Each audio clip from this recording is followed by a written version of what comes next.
Shalom warga Yakum, bertemu kembali dengan saya Fredo dari kantor pusat Yakum. Kita akan bersama-sama melandasi pekerjaan kita pada pekan ini dengan firman Tuhan yang akan kita renungkan melalui program ini. Mari kita bersama-sama mempersiapkan hati dan pikiran kita sebelum kita menerima firman Tuhan. Mari kita berdoa.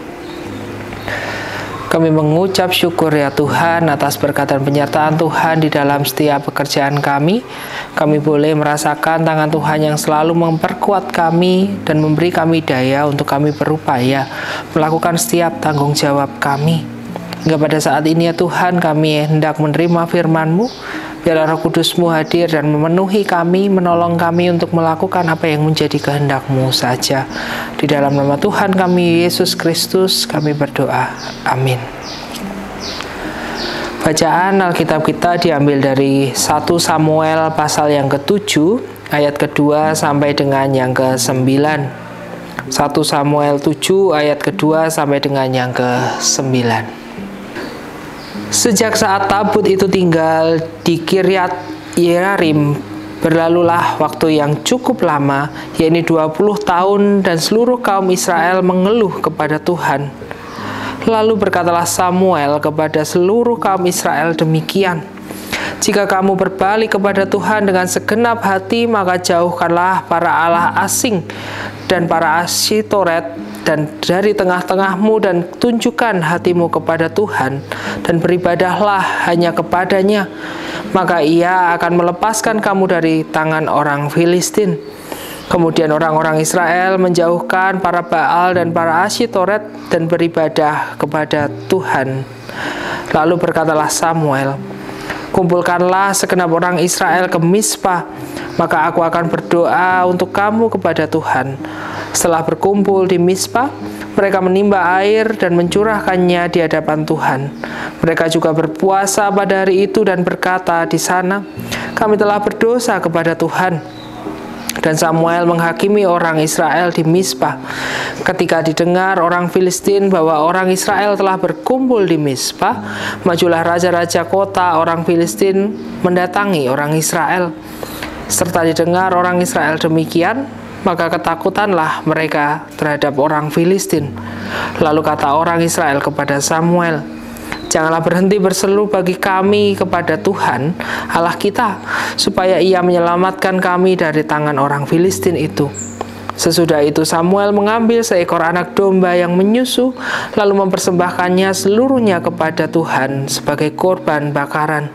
Dan ketika Samuel berseru kepada Tuhan bagi orang Israel, maka Tuhan menjawab dia.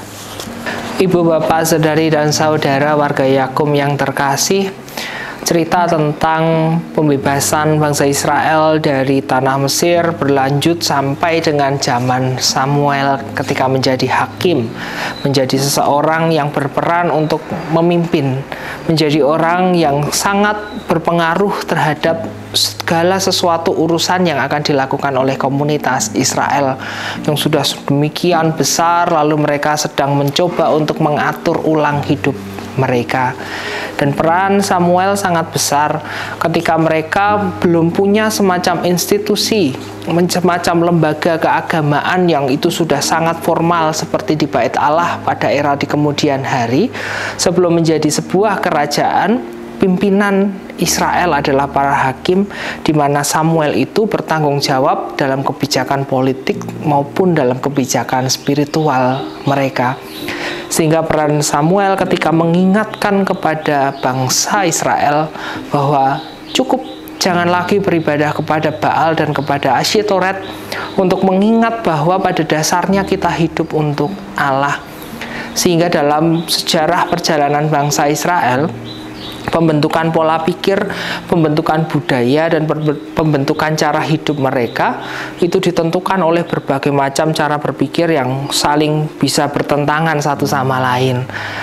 Ketika upaya untuk membangun ibadah, membangun suatu ritual yang berpusat pada Allah Yahweh, para bangsa Israel itu harus meninggalkan pola-pola lama dan pola-pola yang mereka itu ingin ikuti.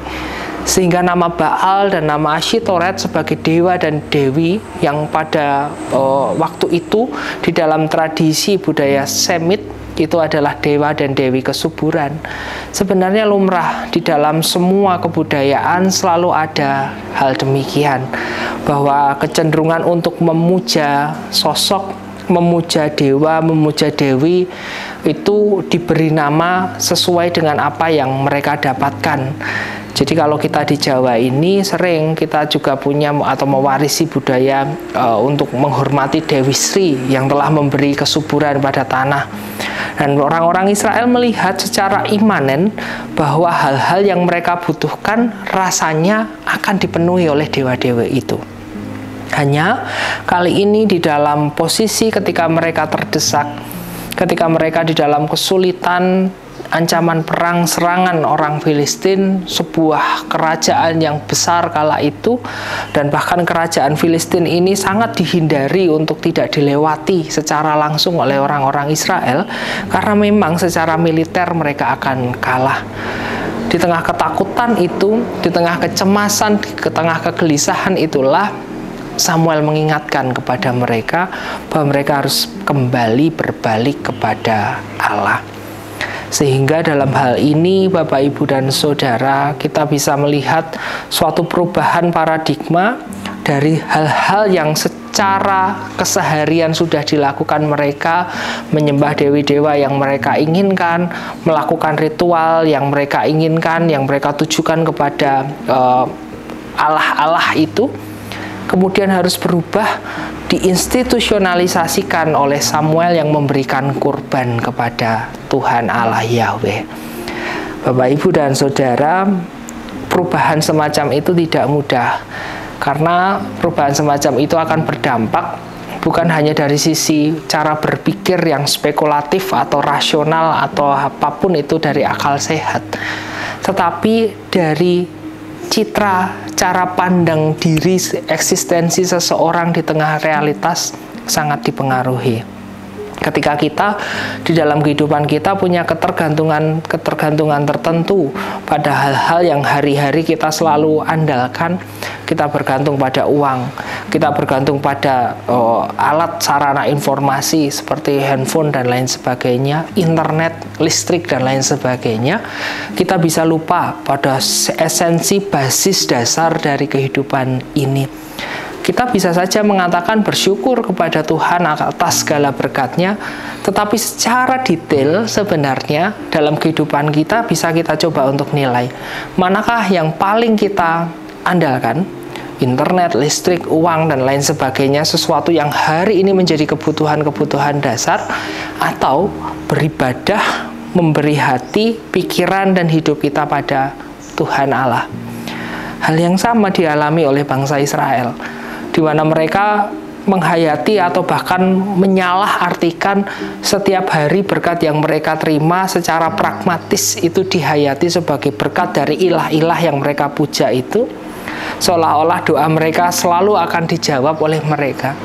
Tetapi pada saat yang paling terdesak barulah mereka berkata, doakanlah kami, bantulah kami untuk kembali kepada Tuhan. Dan sama, hal itu sering terjadi pada diri kita. Ketika kita berada di dalam situasi yang normal, dalam situasi yang bagi kita itu baik-baik saja, bisa saja kita itu sehari-hari berorientasi pada hal-hal yang menjadi ketergantungan kita. Kita ingin punya banyak uang, kita ingin punya banyak fasilitas yang memudahkan hidup kita, kita ingin punya kenyamanan-kenyamanan di dalam hidup kita. Ada banyak sekali yang kita inginkan. Tetapi apa yang terjadi manakala kita terdesak? Apa yang terjadi manakala kita harus berhadapan dengan situasi yang tidak nyaman, seperti hanya bangsa Israel yang sedang terancam ketika akan diserang oleh bangsa Filistin? Bapak, Ibu, dan Saudara, bacaan kali ini tampaknya bisa menjadi cermin yang menarik bagi kita. Ketika dalam sehari-hari kita hampir selalu lupa untuk mensyukuri bagaimana berkat yang datang, bagaimana berkat yang bisa kita nikmati, bagaimana berkat yang selalu kita hayati itu dari Tuhan. Sebenarnya ketika itu tidak ada lagi, masihkah kita bergantung pada Tuhan? Masihkah kita ingat bahwa seluruh kehidupan kita itu sumbernya adalah dari Tuhan Allah? Apakah kita masih ingat bahwa seluruh realitas keselamatan yang telah kita hayati itu adalah dari Tuhan? Mari kita cermati. Kadang-kala kita frustrasi ketika ada satu bagian dari berkat yang kita anggap sebagai milik kita itu diambil oleh orang lain. Ada satu bagian dari hidup kita yang kita anggap sebagai hak-hak kita itu dirembut oleh orang lain. Kita marah, bahkan tidak sedikit yang lalu menyalahkan dan mengutuki nasibnya, seolah-olah Tuhan itu membenci dia, seolah-olah Tuhan itu menghukum dia dengan kejam. Tetapi Bapak, Ibu, dan Saudara, bacaan kali ini penting untuk kita renungkan, bahwa ketika kita sedang di dalam situasi apapun, marilah kita ingat bahwa Tuhan itu adalah landasan, Tuhan itu adalah sumber dari segala sesuatu yang ada di dalam hidup kita. Ketika kita bisa melakukan aktivitas kita boleh berdoa bahwa di sepanjang perjalanan kita, di sepanjang langkah ketika kita menjalani hari-hari pekerjaan kita, itu adalah dari Tuhan. Karena Tuhan saja yang mengizinkan kita masih menjadi bagian dari pelayanan.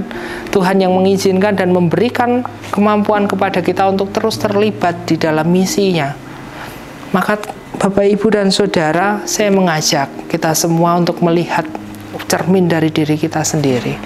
Kalau kita masih menjadi bagian dari lembaga milik Tuhan yang hari ini menjadi Yakum, lembaga yang melayani masyarakat demi kemuliaan Tuhan, maka ketika kita harus merubah cara pandang kita, ketergantungan kita pada sesuatu hal yang seolah-olah itu adalah hak kita, tetapi ketika Tuhan hendak mengoreksi lembaga ini, ketika Tuhan hendak mengubah budaya lembaga ini untuk bisa berpelayanan demi kemuliaan Tuhan, bukan semata-mata demi kenyamanan kita, bukan semata-mata demi kesejahteraan kita sendiri, bukan semata-mata demi kenikmatan yang bisa kita nikmati secara pribadi. Tetapi mari kita ingat, adanya lembaga ini adalah karena Tuhan. Tujuan lembaga ini adalah demi kemuliaan Tuhan. Dan tujuan dari gereja membangun lembaga ini tidak lain adalah supaya kita, Anda, dan saya bisa terus terlibat di dalam pekerjaan Tuhan. Sehingga mari kita syukuri setiap kesempatan yang kita miliki, setiap proses yang kita jalani, setiap jerih lelah yang kita sudah lakukan. Syukuri itu supaya kita ada di jalan Tuhan, supaya kita bisa menghidupi apa yang menjadi panggilan Tuhan, bukan serta-merta keinginan pragmatisme semata untuk menikmati segala sesuatu yang kita inginkan, tetapi seperti bangsa Israel yang ditegur dan dihakimi oleh Samuel, kita sudah selayaknya kembali kepada jalan Tuhan, kembali pada panggilan dasar asali kita untuk melayani sesama kita, untuk melakukan apa yang menjadi kehendak Tuhan sesuai dengan firman-Nya. Amin. Mari kita berdoa. Sebagaimana Engkau mendengarkan doa Samuel, ya Tuhan, bantulah kami untuk semakin mengerti bahwa di dalam setiap kehidupan kami hanya Tuhanlah yang berkuasa, hanya Tuhanlah yang mampu membebaskan kami dari kondisi-kondisi dan yang sulit. Tuhan yang memampukan kami untuk lolos dari setiap jebakan keserakahan yang ada di dalam kehidupan kami. Kami ingin sandarkan segalanya ke dalam tangan kuasa-Mu, sehingga kami dapat saling percaya bahwa hal-hal yang boleh kami lakukan adalah bagian dari cerminan kasih Tuhan, bahwa setiap kami adalah orang-orang yang dipanggil dan ditempatkan oleh Tuhan untuk mengambil bagian di dalam pekerjaan Allah. Kami serahkan setiap bagian dari Yakum, setiap orang, setiap badan, setiap unsur yang terlibat di dalam pelayanan Yakum. Biarlah kami semua dapat menjadi bagian yang baik, mampu berkontribusi, dan terutama di dalam setiap pekerjaan kami hanya akan meluhurkan nama-Mu saja. Biarlah Tuhan menyingkirkan setiap berhala di dalam hati kami. Tuhan menyingkirkan setiap orientasi-orientasi menyimpang dari berhala-berhala yang akan membuat kami lupa akan berkat Tuhan. Tuhan yang menolong kami untuk tidak tergantung pada segala sesuatu yang menjadi hasrat dan keinginan kami, melainkan kami dapat dengan disiplin menjaga panggilan dan kemurnian pelayanan kami demi nama Kristus saja. Di dalam nama Tuhan kami, Yesus Kristus, kami berdoa. Amin.